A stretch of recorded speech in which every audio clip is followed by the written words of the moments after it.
On this edition of Native Report, we view the nature photography of Vern Northrup.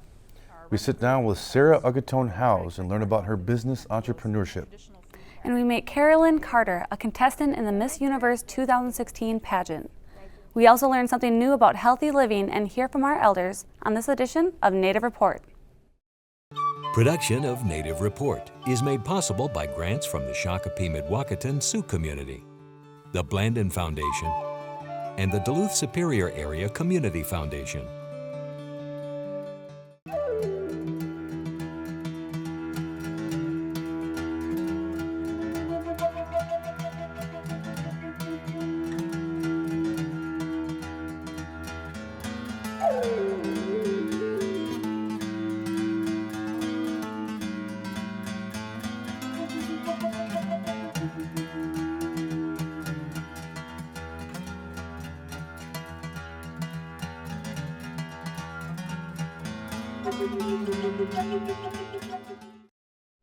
Welcome to Native Report. I'm Rita Aspinwall.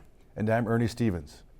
Vern Northrup is a highly skilled, self-taught amateur photographer and has been doing photography for many years. He has worked both digital and film formats, but his preferred camera is the one on his phone. He doesn't have to lug a camera bag with gear, and if he sees something that catches his eye, all it takes is a simple snap.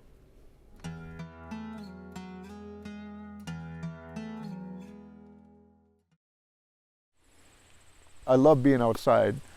You know, my whole life, my whole career, I've been outside, and there's no place I'd rather be, no matter what, you know, what the weather is.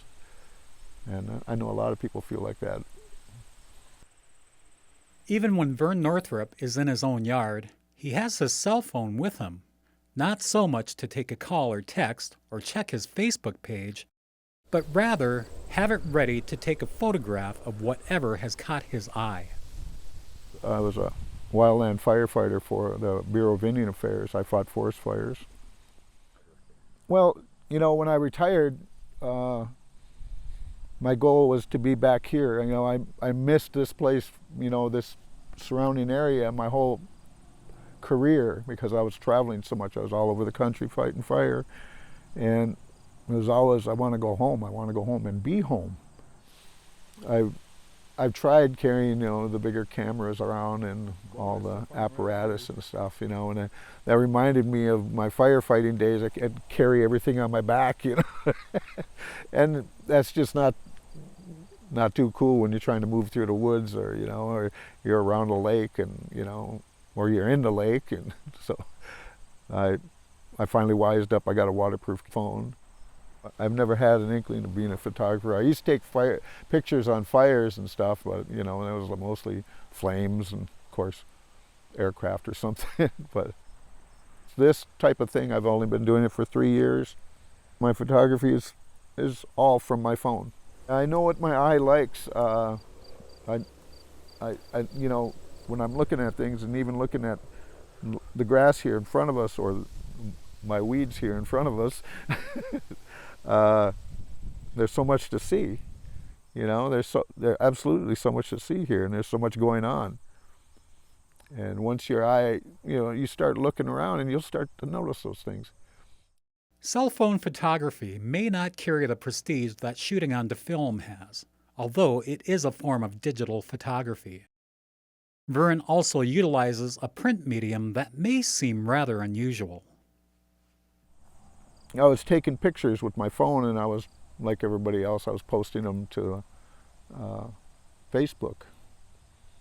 And a lot of people were liking them. How does that make you feel personally? Well, it makes me feel pretty good. Mostly, I'm glad that I'm glad they enjoy it. You know, there's in our lives we see so many things that we don't enjoy. You know, if they take a moment and they enjoy a photograph, hey, made them happy for a second. You know, that's good. I'm glad. I have mine printed on metal, and you're limited on the size of them because of the small megapixels in your camera, but you get them 16 by 20 or 20 by 24 on aluminum or stainless, you know, whatever metal, but the way that the process of it just makes the colors just stand right out. I love that. Almost, some of them is almost a 3D effect, you know, and I like that. Is there anything that you do with the images when you get them, and do you do any further manipulation of them? I do none at all because of the limit. You know, there are built-in effects that you can put on them, but I don't like doing that because I want to show exactly what I seen. You know, I don't want it to be in, like, you know, any effects at all on it. It's just exactly what was there, what my eyes seen. Yesterday I took some reflection time and I drove up the Sawbill, and that was good. I got some great photos up there. Yeah.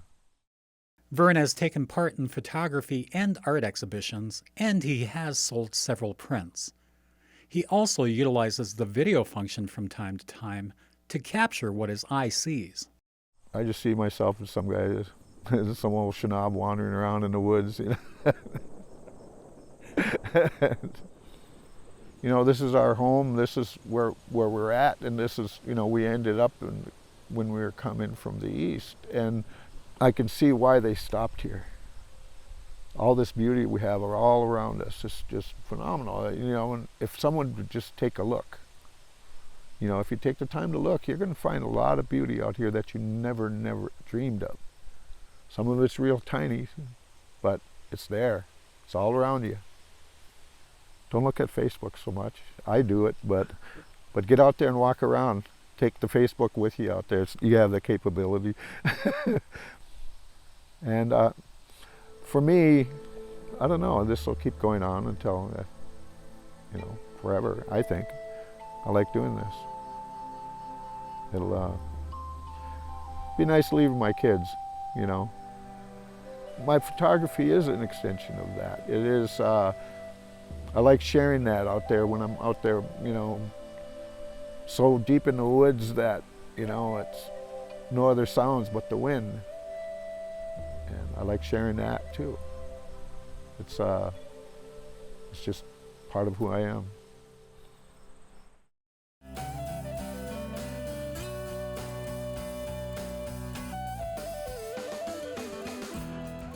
Harold S. stopped me in the skywalk in the hospital. "Aren't you that doctor on TV? Can you talk about gout? My foot is killing me." Well, Harold, you're not alone. Gout is characterized by sudden onset of intense joint pain. It often attacks the joint at the base of the big toe, but can affect the foot, ankle, knee, fingers, wrist, or elbow, and can actually affect any joint. The joint usually becomes swollen, warm, red, and extremely tender. Even sheets touching it can be excruciating. Gout is caused by excess uric acid in the blood, and this is also called hyperuricemia. The ionized form of uric acid is called urate and can result in urate crystals forming. Urate crystals can cause acute inflammatory arthritis, those painful swollen joints. Tophi are hard nodules under the skin, and they can form around the joints, possibly causing joint destruction. Gout and high uric acid levels can also damage kidneys and create uric acid kidney stones. Gout is more common in men and is rare in premenopausal women, and the incidence of gout increases with uric acid level. In 90% of cases, hyperuricemia is due to renal underexcretion of urate. Basically, the kidneys are not getting rid of it fast enough, but in 10% of cases, it's due to overproduction of urate. Risk factors for hyperuricemia can sometimes lead to gout and include dietary factors such as consumption of seafood, meat, and alcohol, especially beer. Other risk factors for gout are obesity, insulin resistance, and hypertension or high blood pressure. High cell turnover in certain cancers of the blood or with chemotherapy can sometimes bring on gout, as can drugs like diuretics, also known as water pills. But diuretics are important for some heart problems and are usually used without causing problems. The best test to diagnose gout is arthrocentesis with synovial fluid analysis, which means getting some of the joint fluid with a needle and looking at it under a microscope. Urate crystals will show up under polarized light. The treatment for gout is NSAIDs, or non-steroidal anti-inflammatory drugs such as naproxen, ibuprofen, or similar medicines. These work as well as indomethacin, which has been one of the standard treatments for years. Colchicine is a medicine that is used for people who can't take NSAIDs due to allergies or a history of gastrointestinal bleeding. This medicine has lots of side effects and can cause diarrhea and nausea. Steroids sometimes get used, and these can be taken by mouth or injected into the joint. But steroids can also have lots of side effects. Long-term management of gout includes dietary modifications, weight loss, and cutting out alcohol. There are medicines to prevent gout flares if they become recurrent, and these can be discussed with your healthcare provider. Remember to call an elder. They've been waiting for your call. I'm Dr. Arnie Vainio, and this is Health Matters.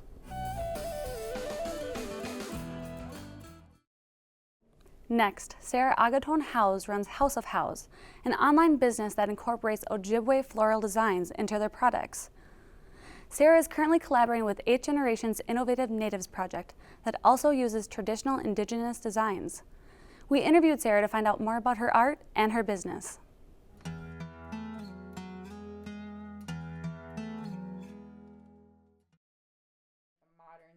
Sarah Agaton Howes is an artist, teacher, and community organizer.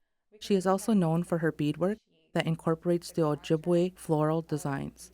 Her dining room table is the perfect spot this morning to showcase her moccasins, beadwork, and other items she has designed and created. I started doing Ojibwe floral beadwork to supplement my income being a stay-at-home mom. And I started looking at our designs and where they came from and learning about where did Ojibwe florals come from, and asking elders and asking community people where they came from. What I've been taught about our floral designs is that they come from teaching us about medicines, so that there was a time when we weren't allowed to teach our medicines to our children and to our people in our community. And so people would bead with the designs and create designs to teach people and remind people, this is what this medicine looks like. This is what the leaf is shaped like. This is what the flower is shaped like. And so that we would never forget. The name behind beadwork is Manadumanitakan, which means like the little spirits. And so when you see our beadwork, a lot of people will say like it glows. And I think that's because that energy behind that, and keeping that story from the beadwork designs and from our what used to be quillwork designs, and turning them into things that we wear all the time now, like sweatshirts and blankets and earrings, and but keeping that story in our designs. Can you tell us what's on the table? Well, over here I have examples of my beadwork and moccasin making. So these are my daughters, my sons, and these are mine. And I did a couple pieces that are kind of really symbolic of the kind of beadwork that I like to do, which is the strawberry. The heartberry, the odamen, is really important to me. And I think people have a response to the strawberry. Like anybody sees a strawberry and they're like, from like little girls at the playground to old ladies, they just something about it that they really respond to it. But there is meaning behind that. And I talk about like the odamen and the heartberry and heart medicine and healing and why that's important for me, for us as a community. Sarah does teach others what she has been taught, and she does so willingly. She also has taken upon herself to develop a line of products offered through her online business, House of Howes. All of this caught the attention of another online retailer, 8th Generation, run by Louis Gong. The demand was really strong. Like people would always, can you come and make moccasins for my baby? And just people just kept asking and asking for more stuff. So I started doing custom beadwork for people. And the more I did that, the more I saw that what really needed to happen was people needed to learn how to make their own stuff. So the last couple of years, I've done a lot more teaching of both sewing, moccasin making, beadwork. Because people would always say, where are you working? Where are you working? And one of my friends was like, you need to tell them you're working at House of Howes. That's where the name House of Howes came from. Then what happened was I was contacted by Louis Gong, who is the owner of 8th Generation, which is a company in Seattle. And he said, I'm looking for an artist that does Ojibwe florals to work with in this Inspired Natives project.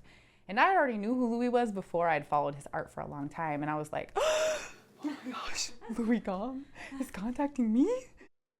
He was like, we can either do this one of two ways. I can either license your designs, but you'll still own them, or we can license them. He's like, or I can mentor you in this process and learn about how to create a website, how to do digital art, and how to learn the Adobe programs, which is something I always wanted to learn how to do.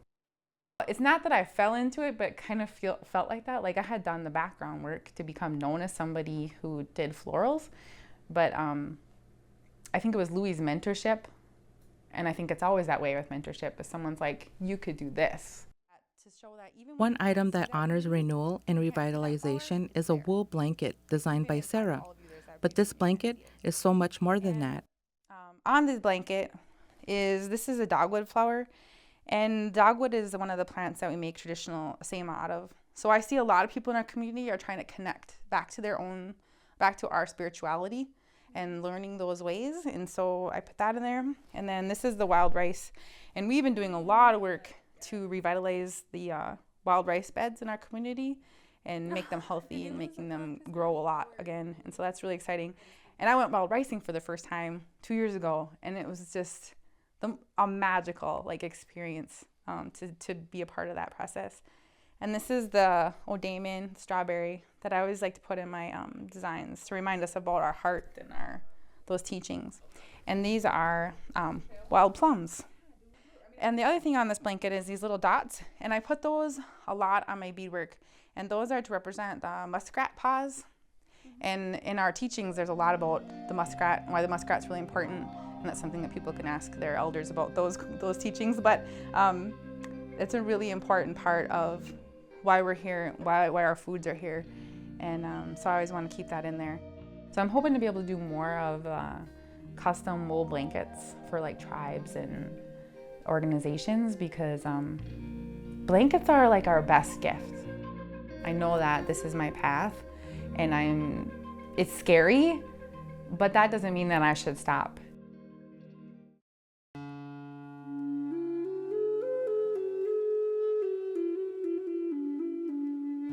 My mother is from Solon Springs, and she was told to go the Christian way, so consequently I was brought up Christian. My aunt, who lived down the road, she went the native way. I mean, you can't call it old ways because it's still current. I mean, there's no difference than how we do things back then, and as far as the culture goes and how they're doing it now. There's some changes, but not much. And I think it's very difficult for the younger generation to follow them ways, because you know, it's like I said, you get back to addiction and all that stuff, and some of the hard stuff. But growing up on the reservation, I didn't know we were poor. We always had something to eat. My dad worked in the mills. I didn't know I was poor until I got into the 9th grade when the other people that's in my class said we were poor. That's the only time I knew it. We went through a depression where we're supposed to be not have too much to eat, and we ate meat all the time. I mean, we ate fish and game and all that stuff, but I didn't know there was a depression. That's just the way it was.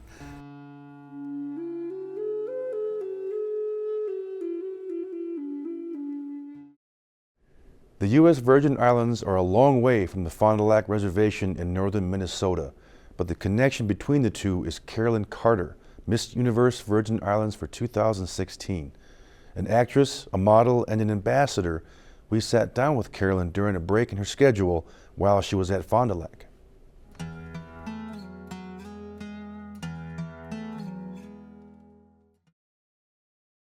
As Carolyn Carter walks through the clubhouse at Black Bear Golf Course, she is welcomed home by well-wishers, who could very well be her relatives. Carolyn was the Miss Universe U.S. Virgin Islands 2016 contestant and competed in the pageant held during January 2017. Wow! Welcome home, Mama! My name is Carolyn Carter, and I am Miss Universe U.S. Virgin Islands 2016, and this is my first time visiting the Fond du Lac Reservation. So for me, this is a really magical and empowering journey. This is You know, this is a place I've never been to before, but I've heard about it for my whole life. Surrounded by family. I feel like I've come home and I'm seeing a place, you know, it's all new to me, but it feels like I've been here before, and it feels like I'm home. And so I'm from the U.S. Virgin Islands, but I feel like I'm from the Fond du Lac Reservation as well. I had never met my family before up until 6 years ago, and partly it was because I wasn't sure where they were. But the beauty of the age that we're living in through social media and the internet is I woke up one day and I had family members, you know, messages from my family members, and I think that's beautiful. So maybe, you know, had it been 100 years ago, it would have been a little bit harder to find family, but for me it's a journey of coming home and knowing where I'm from and really having that strong identity. And, you know, to go up on a stage with 80 other women, you have to really be sure of who you are. Growing up in the U.S. Virgin Islands, Carolyn began a modeling and fashion career when she was 16 years old. It all began when I started with an etiquette class that my mother said, you know, I should go into an etiquette class, and I loved everything about it. I loved that it taught you, you know, how to sit, how to present yourself to people, and I thought it was a very useful skill set to have. So I began modeling after this, and I really liked learning how to present myself, whether it was on a stage, whether it was in front of the camera, whether it was you know, just in front of a group of people, having the confidence to be able to stand in front of them and know that you believe in what you're saying, and you can spread your message to other people, and they can trust you, and they can feel really what you're saying. And it was my modeling agency who contacted me and said, we would love for you to run for a pageant. Would you be interested? We think you would be the perfect fit. And so that's how I began entering into pageants. I had an idea about what pageants were and how I thought the girls were, and I thought it was very superficial, and I don't believe that today. I know some of the most influential and empowering women around the world they come from the pageant world. Being in a pageant has allowed me to practice my public speaking, to practice my interviews, to be able to present myself and really improve what I see I want to improve on. And so pageants have been a wonderful way for me to really work on myself and become a better person. As Miss Universe U.S. Virgin Islands, Carolyn is an ambassador, spokesperson, and role model. One global cause she supports is raising awareness to HIV and AIDS. I love to travel, and I've been traveling since I was a child. And I noticed that a lot of countries, regardless of being first world, second world, third world countries, they are all suffering from HIV and AIDS. And so I went to Uganda 3 years ago, and I became a founding member of the Ntusi Music Festival. And the Ntusi Music Festival, their mission is to raise HIV awareness. So my role is I'm the host on stage, and I talk about HIV and what it means to have HIV, and we're hoping to really eliminate the stigma. I think to be a role model, you need to follow your own path and believe in yourself. So if my journey is inspiring everyone from children to women around the world, whether they're native, whether they're from the U.S. Virgin Islands, whether they're in Asia or South America, you know, if my journey is inspiring other people, I'm happy to share my story. My advice for the younger generation, I would say male and female, is I would love for you to just love yourself. And if you love yourself, everything beautiful will happen to you. But I really believe in Miss Universe's message, being confidently beautiful. And whatever that means to you, you should just be you. And that's why the message before of that I wanted to share with everyone is that just be the best you could be is so important to me, because we're constantly trying to define ourselves, and I think if we just sort of let that all shake away and know that we should just be comfortable in our own skin, then I think the world would be a better place. It would be a lot easier. For more information about Native Report or the stories we've covered, look for us on the web at nativereport.org, on Facebook, and on Twitter. Thank you for spending this time with your friends and neighbors in Indian Country. I'm Ernie Stevens. And I'm Rita Aspinwall. We'll see you next time on Native Report. Rita Aspinwall is an enrolled member of the Fond du Lac Band of Lake Superior, Chippewa, and is an ICWA social worker with Fond du Lac Social Services. Ernie Stevens is a member of the Oneida Nation of Wisconsin and is a film and television producer.